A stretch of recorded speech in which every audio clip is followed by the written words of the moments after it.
These are the Black Mountains. Right slap in the middle of some of the gentlest and most peaceful farmland in Wales is an area of about 80 square miles where nature has gone berserk. Some geological freak, thousands of years ago, threw up 4 ranges of mountains which rise abruptly and mysteriously from the surrounding plains. They're not particularly high, nor particularly dangerous, but they're steep and remote and deserted and very, very tiring to climb. That's why this area is used as a testing ground at the end of the Petty Officer's Leadership course. For the Navy wants to find out how we're likely to react when we're really up against it. It's not always those who are good on the parade ground, always ask the right questions in the classroom, who always look the part and are smooth with the girls, that make the best POs. The Black Mountain Trek sorts out the men from the boys. But it's not just an endurance test. It's a mental one as well. The will to go on when you're wet and cold and tired and hungry and not sure where you are, when it would be so easy to throw in your hand and leave the work to others. It's surprising, too, what you learn about yourself. It all starts at HMS Royal Arthur. Base camp is an old disused school at Cwmyoy. You leave there at 4 o'clock on the Monday morning, and you are out for 36 hours. You travel in teams of 3 or 4. Your 36 hours then extend till 1600 on the Tuesday, and you will be back between 1600 and 1800. The object of the exercise is to visit as many of these numbered points as possible. Their numbers are also their value. If you visit all of those, 48 in number, you will have traveled somewhere in the region of 70 miles. Do that, and well done. This was my introduction to 36 of the most testing hours I have ever spent. Preparations for the trek begin about a fortnight before you leave for the Black Mountains. You're issued with maps, told off into teams, and given a list of grid references for all the points and what you can expect to find there. A bridge, a telephone box, a striped pole, an ordnance survey benchmarker or whatever. It sounds easy, and some of them are easy. But it's no joke looking for a 6-foot pole up there in the clouds in the pouring rain. To try and keep you reasonably dry, protective clothing is issued. And apart from personal washing gear, everything is provided. Now, if you need boots, it's a good idea to draw them well before the trek and break them in. But the most comfortable thing to do is to wear your own. With comfort in mind, a new pair of woolen football socks, washed once, is ideal. Nylon is too hard, and no darns either, or you'll be sorry. Talcum powder's a help, too. Your boots should be loose enough to allow movement of the toes, yet not allow your heel to slip up and down and get blistered. And remember, woolen socks, not nylon. Apart from anything else, they absorb the blood better. On the Saturday before the trek, you draw the remainder of the gear and practice pitching your tents to make sure that nothing is missing and that you can do it correctly. Compo rations for 24 hours are issued at base camp. You can supplement these, but if you do it with anything heavier than boiled sweets, glucose or soup powder, you could be sorry when you're humping your pack over the hills. The tents must be taken to base camp, but you can sacrifice comfort and keep the weight down by not taking them on the trek, except in winter, when 1 per group is compulsory. Officially, these are 2-man tents, but they will sleep 3, they can accommodate a cuddling 4, and, at a pinch, a squeezing 5, without boots. Things start to hot up on that Saturday at the final briefing session. What you have to do is to show the course officer roughly what route you plan to take, where you intend camping, and how many of the points you intend to go after. We plan to camp at about 27, down by the river about dusk. We're going to go first thing in the morning. Up to the top of 49, sir. And how close together are those contour lines there? Very close. Yes, it's going to give you a considerable climb, isn't it, first thing in the morning? I think this is the psychological disadvantage of the way you've got this laid out at the moment. You're going to have a very steep climb, very demoralising. I think it would be far better to rearrange this part of the trek so that you can approach point 49 from a slightly different way. So you haven't got this very, very steep climb first thing. This is the last chance you get to amend and finalise your route before handing over a duplicate list of the points you intend to cover. Once you've handed in your list, you've got to stick to it as far as possible, so that they'll know where to start looking for you if anything goes wrong. On Sunday, after loading up the Land Rover with fuel and food, and after an early lunch, you set off for the mountains. Collins Farm. That's as far as the bus goes. It's a short, steep walk from there up to base camp, about half a mile away. It gives you a chance to get the feel of the pack on your back. Don't have anything swinging loose. That can drive you up the wall in no time at all. Be careful how you pack your rucksacks. Keep the heavy stuff in close to the body so that it can't throw you off balance.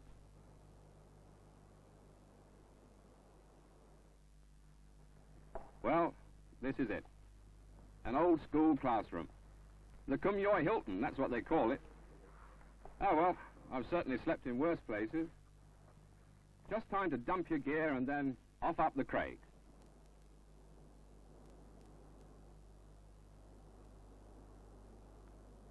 The Craig, they say, is a pleasant Sunday afternoon stroll. Actually, it's damn hard going, even with the loan of a stick. For some of us haven't done anything so energetic for years.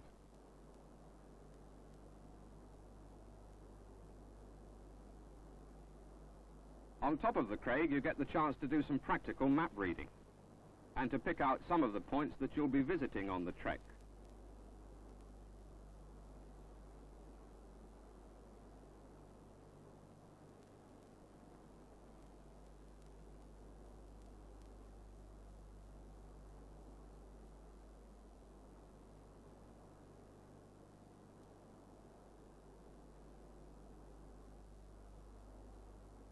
It's important to get your bearings when you're up on the Craig, because it's going to be black dark when you set out. The T-junction below base camp is easy to spot. When you've identified that, everything else should fall into place. At 9 o'clock, you turn in. You have very little option after a gentle good night from the chief. Right, chaps. Sleep is optional, but turning in is obligatory, so get turned in.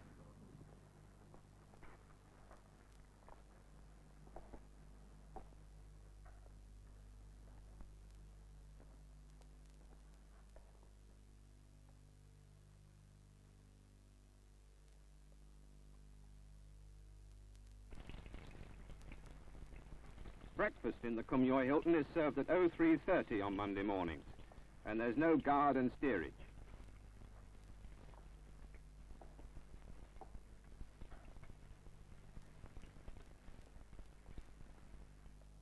After breakfast, there's a last-minute briefing from the boss, that's the course officer, about things like not making any noise in the early morning and being polite to the local farmers, even if they get a bit stroppy about us crossing their land.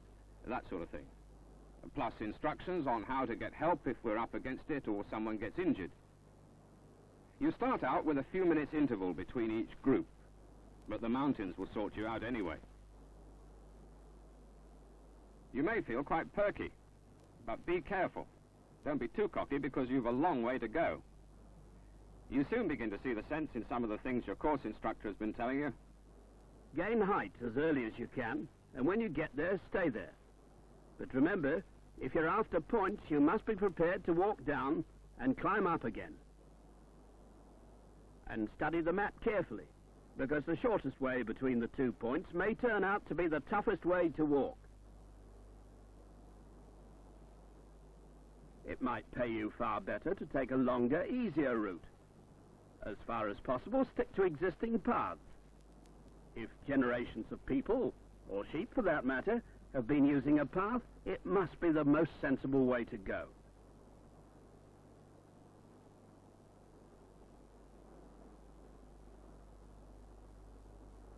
One of the heartbreaking things about the Black Mountains is the number of false crests. You see a ridge in front of you and you think it's the top, till you get there. Then you find it falls away and there's another one beyond it. Keep an eye out for patches of low cloud or bad visibility. It can come down clampers on these mountains very suddenly, in a matter of minutes sometimes. When it does, you'll be depending on your map, compass, and your watch. So take a quick look round before the mist thickens and get an accurate fix on your position.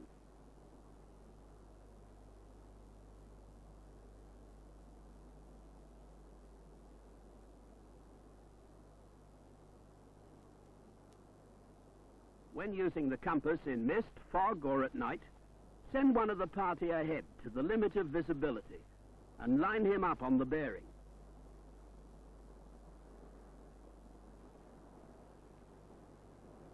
Go right a bit.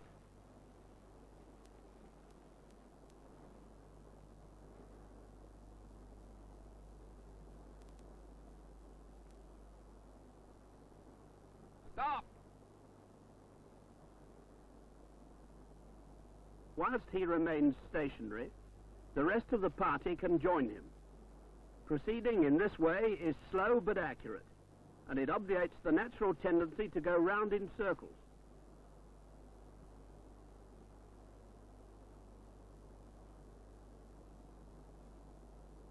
When you're approaching the spot where you think the next marker should be, spread out in line abreast to increase your visibility.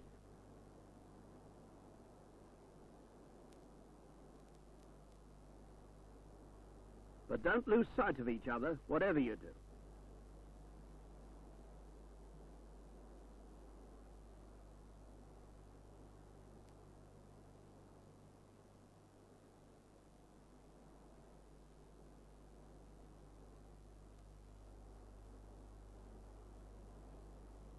Smudge, it's over here. Remember, what we want is evidence that you've been around all the points you claim. If the point is a pole, that's easy. You just note down the colours. If it's a footbridge, or a church, or a telephone box, we'll want some details. And don't forget to note down your time of arrival at all the points.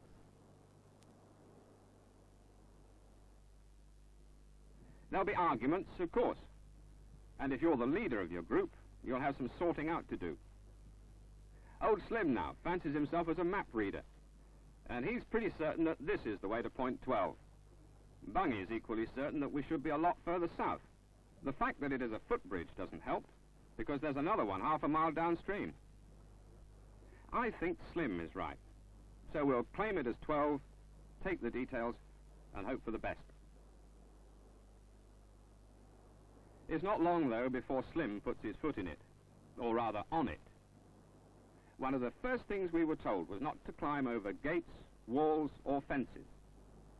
One man, unless it's a chap like Slim, is unlikely to break a gate. But 30 men might, and there are 30 of us petty officers up these mountains every weekend. Lunch should be a walking meal. The compo pack contains plenty of hardtack, so you needn't waste valuable daylight by sitting down to it. Eat it on the hoof.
Cropped his ankle? Sometimes chaps do this sort of thing just for a rest. A lot of accidents happen going downhill. It looks easier than climbing up. But if you fall harder.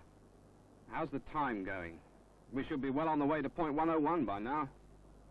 Oh, well, we'll just have to help him along a bit and hope that the exercise will ease the pain. It's funny how often the weakest-looking man in the group turns out to have the most guts. Actually, it didn't take him long to get back firmly on his feet.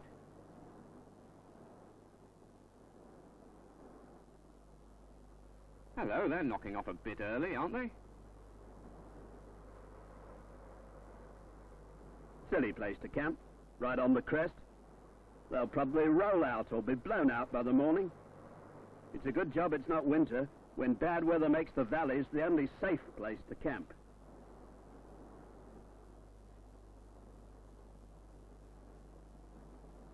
Well, we reckon we've clocked up 850 points so far, and I don't intend to stop for the night yet, as I've a theory that you have to get most of your points on the first day. And anyway, there is still plenty of daylight left. We've been walking for 16 hours at an average of 2 miles an hour. That's over 30 miles, most of it uphill or downhill. I don't blame the lads for trying to sneak in a rest, but it's going to be a short one. And then we'll push on until it's black night, and if it's a clear night, by moonlight if necessary. We might kip down for a couple of hours if we see a suitable barn or outhouse. The rule is that if it's only fit for animals, you're allowed to sleep in it. If it's fit for humans, you're not. And whether you're camping or kipping down in a barn, ask permission first, if you can find anyone to ask. Another group going after comfort rather than a high score. Perhaps it wasn't such a smart idea to keep going. That tent looks very inviting, and we might do better after a rest and a decent meal. Smells marvelous, whatever it is. This lot are breaking a few of the rules, burning sticks instead of using the solid fuel stove. They could cause a serious forest or heather fire. And feeding that sheepdog. Working dogs won't work if they're too well fed or petted. Another of the rules is that you've got to leave the campsite exactly as if you'd never been there. Don't bury your litter in any circumstances. Cart it back to base camp. Animals can cut their noses badly trying to unearth buried tins. Remember, the future of the trek depends on keeping on good terms with the local people. In the meantime, the future of my particular group in the hills is under discussion. Sometimes leadership can consist of getting behind and pushing.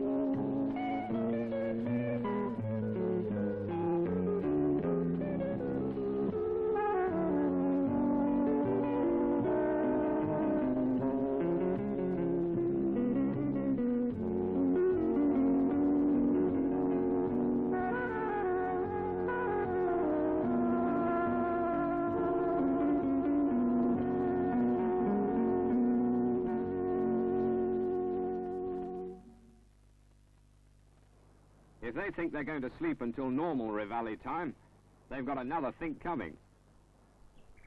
Come on, lads, sure, leg there. All right, so you feel a bit stiff, so do I. Get some water, Bungy, we'll boil it up for tea.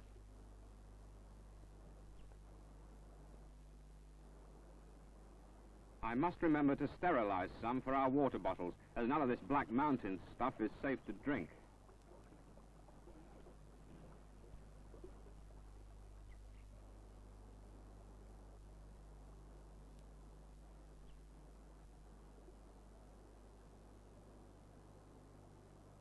Well, I better tell them the plan of campaign.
Oh, look at that, a bird. In a sports car, too. Talk about temptation. Bungy's fallen for it. Well, he needn't think he's going to get away with that. One man takes a lift and the whole group is disqualified. Sorry, love. Some other time. With 1,700 points under our belts and 2 miles to go, he'd be lucky.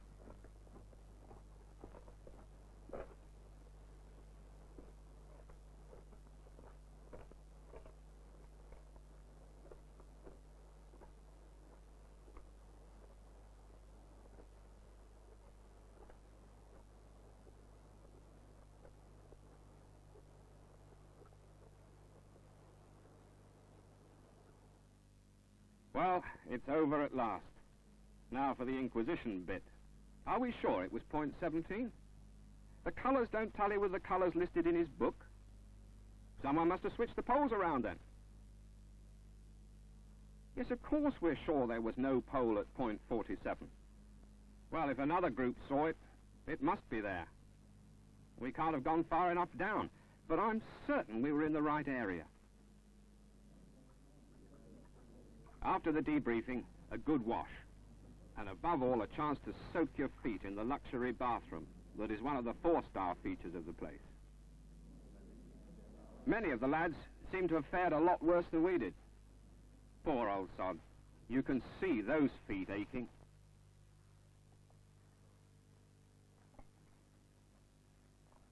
However, even aching feet couldn't spoil my appetite. I suppose I must have had better meals in my time, but I don't remember anything that tasted half as good.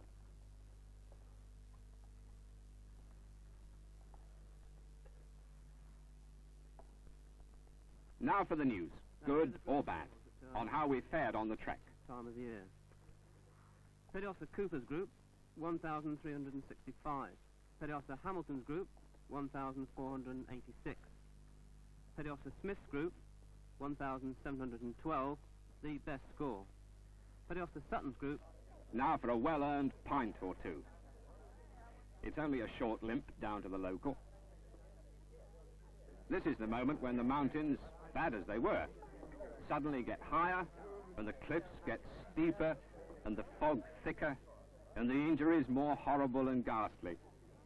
It's a wonder we all lived to tell the tale.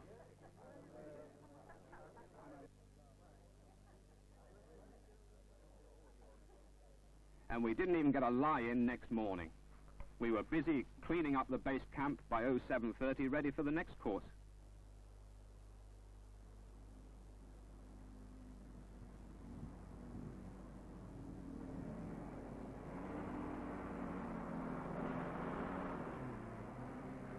And so, with sore feet and aching backs, we say farewell to the Black Mountain.